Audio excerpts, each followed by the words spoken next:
Welcome to Failed Forward, a podcast for professionals who are wondering, how the hell did I get here? Join your host, Rachel Durkan, and me, Donna Miller, as we discuss the messy, bumpy, and often unattractive journey to success. After all, if it isn't hard to do, is it really worth doing?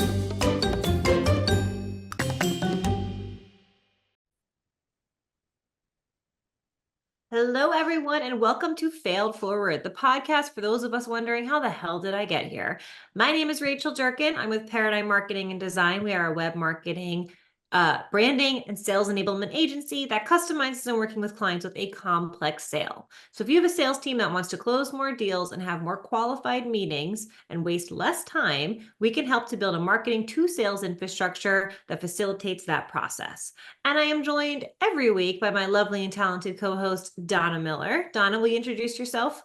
Why, thank you, Rachel. Yes, I am Donna Miller. I am Chief Visionary Officer and founder of C3 Workplace and Donna Miller Business Growth Consulting, where for 30 years we have been helping companies to accelerate their growth by providing support and advisory services around finance, operations, and business development. We allow growing teams and professionals to really focus on that which actually will drive the business forward. Our clients know that by bringing us in, we will build systems that are efficient, connected, and executable by them or us, which is the foundation for building a company that will run and grow without us, which is pretty much our mission in the world. So thank you for joining us today. And we are so excited to be joined today by a fabulous and successful female executive, Laura Crothers. Tell us and our audience a little bit about what you do. Sure. So I am the founder and CEO of Crothers Consulting for the last, 14 years. Like, how does this happen? And what we do is we develop leaders through HR strategies. And we have 3 proprietary approaches that we use with our team of 25 to work on people, leadership, and culture. So we do executive leadership coaching, we do training, all the way from working with your leaders on, leadership assimilation, multi-day experiences, down to helping people with time management and stress management and everything in between. And then we work with strategic HR projects like developing incentive plans and succession planning and frameworks for performance management and engagement. So it's been a really fun journey to get to this place. So you've been doing this, you mentioned, for almost 15 years. And Donna, what's the statistics? Most small businesses, only 5% of businesses make it past 10 years or something like that. It's a really small number. Yeah. And then forget it if you're women owned. It's a percentage of 1%. Right. And so here you are, Laura, beating the odds in the 99 percentile. Was it always easy? How have you survived all this time? Oh my gosh. Tell us your secret.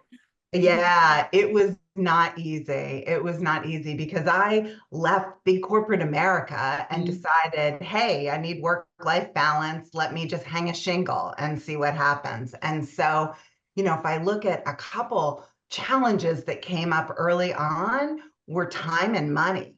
And so with me trying to do it all alone, do everything, right? You hear that entrepreneur story. I was, doing the QuickBooks and the everything. And all of a sudden I realized this company I had created for work-life balance. I had left sucking the life from you. Kids with exactly, Rachel. I know we've talked about this. Like, I was like, okay, wait a second. I'm like working 80 hours a week again. So for the time part, I got really clear. Actually, I went back to my values and why I started the company to begin with. And I said 2 things. One, from now on, I'm going to prioritize. And I probably realized this like maybe 8 months in. So I had like a kind of nasty 8 months. I'm going to prioritize. That's pretty good. I had like a nasty 5 years. I'm sorry. Longer than that. Yeah. I mean, I've had other pretty bad periods, as you both know, but at that point I said, I'm going to prioritize my kids and my family first. And I think you've both seen me live that, Mhm. for a long time when my kids were young. I didn't go to evening events and I didn't go to morning events. The only ones I would show up for were the middle of the day, and occasionally I'd get coverage to do one of the others. And so I started by doing that. And then before I had money, which gets me to the money one, I Mhm. was like, I need to hire support people around me, because I learned from WPO and lots of smart women entrepreneurs, Donna, that had been around me, saying, you need to hire people around you to do the things that you aren't great at as quick as possible. Mhm. And so I did do that. And then what happened is then I started to have a money problem, because Yeah. I was paying them to do the things that I would do. And I was also adding to my team. And so I probably had a money problem about like 6 years in, like a real, like, I kept dipping into my personal savings. And then all of a sudden I was dipping in like 50 grand a month, That's then 70 grand terrifying. a month, trying to cover payroll expenses. And I was like, what is going on? And I went to get a loan. I couldn't get a loan. And so I was going to get a line of credit. And at that point, I was like, let me do this and let me do it for what I need. Like, I know I'm kind of, 50, 70 a month dipping into my own savings just for that float of time, because Mhm. one of my values was to value people. And I Mhm. wanted to pay them real time, even though we weren't getting paid from clients, right? Real time. Mhm. And actually, Peggy said to me, don't get what you think you need, get double that and triple that if you can. And so I really went after finding the right partner that would give me double what I needed for a line of credit, so that as I grew, I wasn't going through this process again and again. Mhm. And it was a little bit painful to get it, but once I still have the same bank and the same line. Mhm. This is like a PSA for anyone out there who thinks, oh, I'm going to leave my corporate job and start my business and I'll have more work-life balance. That's total bullshit. Not Yeah. only will you not have less time, you'll have less money when you're starting a business. And I always say this, if I knew what I know now, I don't know that I would start another business from scratch again. I'm not that I'm encouraging people not to. I had the energy back in my 20s to do it, but it is a heavy climb that you have to tackle to balance priorities. And I think that's a great lesson, Laura. Well, Getting tripled in line of credit. and I do think that, we talk about time somewhat regularly on this podcast. Mhm. The money piece, I think, is really important. And, when I opened my business, I needed $100,000 just to open the doors. And, 30 years ago, that could have been 10 million. It didn't matter. I didn't have it. Mhm. But also, I could not find a bank that would lend me money. Um, Mhm. I didn't have, I didn't have I wasn't, I had a great credit score, which is not enough. Yeah. So, I had to get really creative, and I remember that process of writing a business plan that was, everybody said it's fabulous, but nobody was cracking a checkbook. Mhm. So I think this money piece is a challenge for a lot of Yeah. businesses. Um, and even to this day, 30 years later, I still have to personally guarantee that line of credit, which is Mhm. crazy. And You know, I didn't. I but like kept looking for a bank so I did didn't you? have to Wow. personally guarantee Good. it with my Yeah. house. And yeah. I didn't collateralize it. That I Mhm. would never do, because I always felt, and as far as the money thing goes, I also always felt that I raised enough money to pay myself a salary, because I didn't want to suck wind financially, personally, which I did take Yeah. a cut, and professionally. I'm like, if I'm going to stress out, it's only going to be in one Well, place. you always say, Donna, you got to pay yourself first, right? Absolutely. I mean, now I pay all my employees first and then myself, but still, you have to Me too. prioritize There's still yourself. some months, right? There's some Mhm. months where I like just chop me in half because it makes sense. And then I Mhm. make it up later in the year. Yeah. But Don't. I just got to that point where I was like, nope, I'm never skipping anything. But it is a huge issue, and I think that we have to be creative. We have to be realistic. And it does go to time and money. So I'm so glad you brought this up because I think it's a challenge for many. It's also, and Laura, you can talk to this because I know that, you have clients that have done this, but it's also, where you get that money takes a little bit of you, right? So you can take it from the bank and personally guarantee or get lucky like Laura did, which is hard. Or you can go to PE money and then you've got an overlord. I had one client refer them to their overlord. But Yep. and that can change the whole culture of the company because you've got someone now it's no longer yours. So, it is really hard to figure out how to raise that capital to make those investments that you want to make. And it's kind of like, do I grow slower the way I want to, or do I grow more quickly and achieve my vision, but have somebody else looking over my shoulder? Right. And, even looking at money from friends and family or taking on a partner, like all those things bring with it A different sacrifice. challenges. Yeah. I totally agree. It is a great topic. So having gone through that, Laura, Yeah. and as you look back, because this is, we're talking about failing forward. And I will say just funny story is when I was trying to raise money, I did talk to someone who was, let's see, less than above board. Oh. And my ex was like, no, you could do anything you want, but I draw the line at the mafia. Right. Break my knees because you didn't make a payment. Yeah. But I was like, anyway. So as you look back, whether it's time, money, or whatever, what is the or some of the most important lessons that you've learned from kind of failing forward? Yeah, I think one of the lessons that that really sticks with me is helping to find what people like and or what they're good at, and really focusing on bringing people around you that either love what they're doing and they still need to develop in it, but it's a passion for them, or they're just rock stars at it.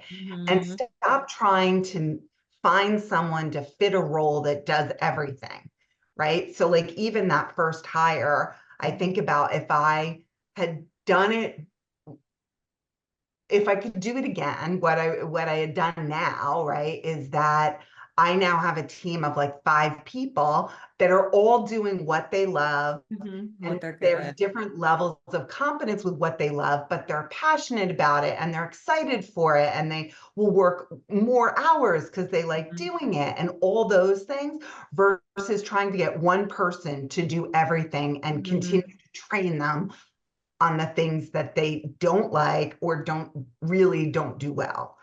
So getting everybody to kind of put things in quadrants and then build my team around that over the last bunch of years has been, I think, part of our success. That's awesome. I have to imagine that, that's also what you help your clients do. Right. Play to strengths. I always say in our company, I say, you can do 3 things with a weakness. You can ignore it. Like, I'm a terrible speller. I'm never going to be a good speller. I don't care anymore. I got proofreaders that work with me. They will read my stuff and they enjoy it. I do not. You can hire a team around you so you can have people who are good at what you're not good at. And but there's certain weaknesses that you have to work on. But the more times you can put someone in a place where they're happy. We actually have a huge project right now. I was telling you both about it. And there's 5 of us that are tackling it, and we all have slightly different strengths, but we do, we're all strategists.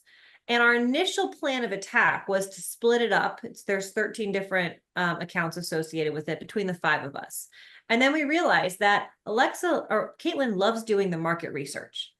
I love doing the messaging piece. Okay, and so you said, guys, we can all be busy for 10 weeks, a little bit, or we can each be really busy for 2-week sprints, but do what we really love about it.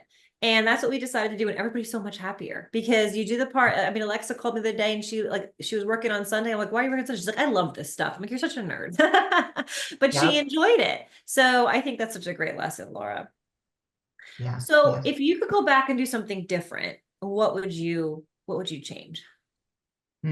So it's funny in the very beginning, and actually, you know what, Donna, you might have told me this, so you're going to have to tell me if you were the one who taught me this lesson. So when I first went out, right, I went from big corporate America and I was like, oh, I'm going to help small and middle market companies do these things.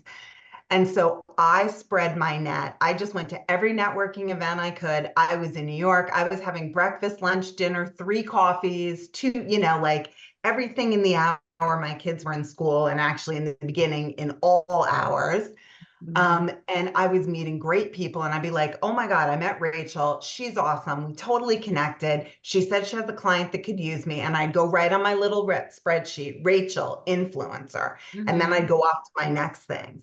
And what I didn't realize till someone told me, thank you, was you've got to meet someone at least 7 times for them to remember you. So what would happen is I would run into Rachel like 4 or 5 months later, and I'd go running over to her. She's one of my chief influencers. Like, hi, Rachel, how you doing? And you'd be like, oh, yeah, hi. What was your name again? Oh, yeah, exactly. And I'd be like, oh my God. Well, now that I'm that person that everybody's like trying to meet, now I know how it happens, right? Like I'm sure, when I met you in my story, you did think I was great. You would think to send me to clients. And then you get in front of a client who needs me and you go, oh yeah, that woman with she was blonde hair, Yeah. she just started.